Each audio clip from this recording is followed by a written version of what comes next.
Now that we have our scope properly mounted and level and set for the proper eye relief, we're gonna get it zeroed. So we're gonna do a 3-round group first at 100 yards. So going hot.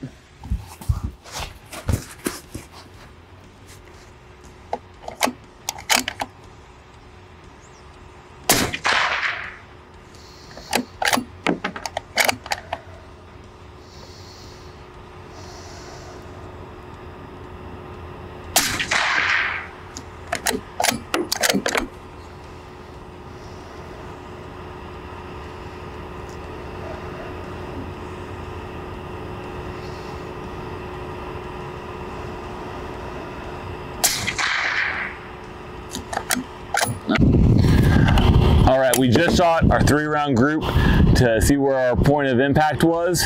I'm gonna now use my reticle to measure how far my point of impact was from my point of aim.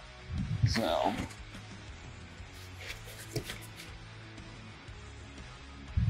we look to be 1.2 mils low and 0.3 mils right.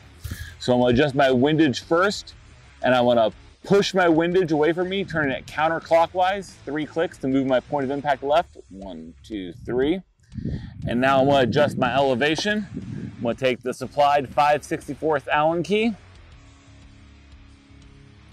remove that center screw, use the supplied 1/8 Allen key, put it inside my elevation knob, and we're gonna turn this the same direction to move our point of impact as we do our erect knob.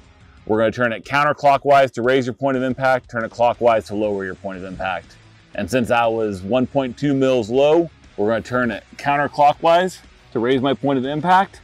And what I'm gonna do is I'm gonna point my rifle at my point of impact, and I'm gonna turn my reticle up until it coincides with my point of aim. There we go. And so on the elevation knob on a 17, it's roughly 7 mils per turn of your Allen key. And so now that we've made our first adjustments on our windage and elevation, I'm gonna shoot a couple more shots to confirm zero and to see if I need to make any more fine-tune adjustments. So, going hot.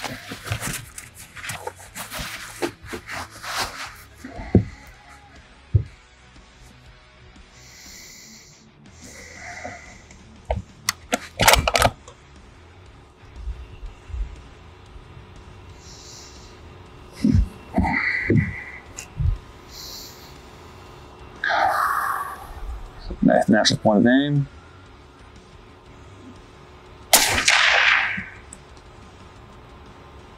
All right. Do one more shot. I still need to come one more click left. Confirm that. Yep, I still want to come one more click left. So I'm gonna make my adjustment. Adjust it left. And then we're gonna confirm one last time.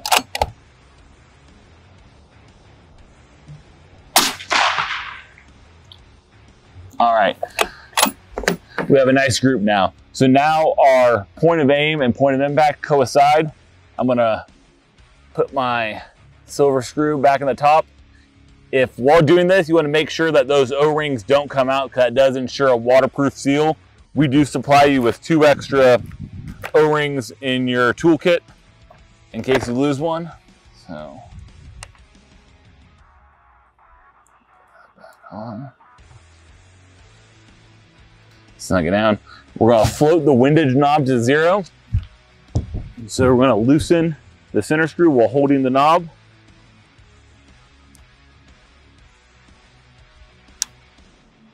Loosen it. And we just need to loosen it about 1 rev. And then we're gonna float the knob. You shouldn't hear any clicks or feel it be engaged. And we're gonna line up the hash mark of the 0 with the hash mark of the spool. Tighten that down. And now I'm gonna put my windage cap back on.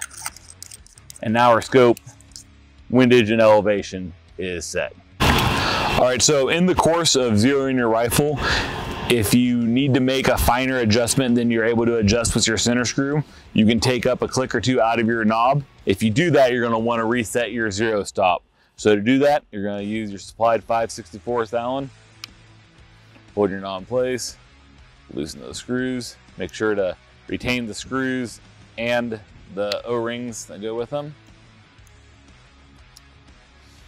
So take that, set that aside. We've supplied a small Allen, which is a 35 style Allen key. And there's 3 set screws that go around the knob. We're just gonna loosen those. And these screws there are actually not necessary to engage your zero stop. We just have it there for extra security for people who shoot high volumes or heavy recoil rounds for that extra sense of security. We're gonna turn the zero stop until it engages with the step. And then we're gonna tighten the set screws back down. And we're just snug. These are small screws, you don't take much torque. And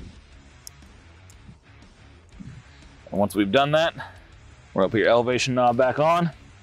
We're gonna line it up on 0.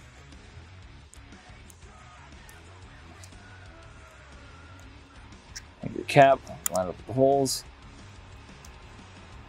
and snug down the set screws. You wanna snug these down incrementally, just so you don't have too much torsion one side or another. And you should have nice tactile clicks going in either direction, and your zero shot positively engaged on 0. And now your scope's zeroed and you're ready to hit the range. So a suggestion we like to make when zeroing your scope, especially nowadays with ammo hard to get and you need to conserve ammo as much as possible, we recommend that you bore sight your scope. And I recommend doing a mechanical bore sight where you're actually removing the bolt of your gun and pointing at the target and making sure that your bore of your rifle coincides with the reticle, just to get you on paper. You spend less time trying to get on paper and more time actually shooting at the range. So we just recommend your bore sight either mechanically or with a laser bore sight or an optical bore sighter.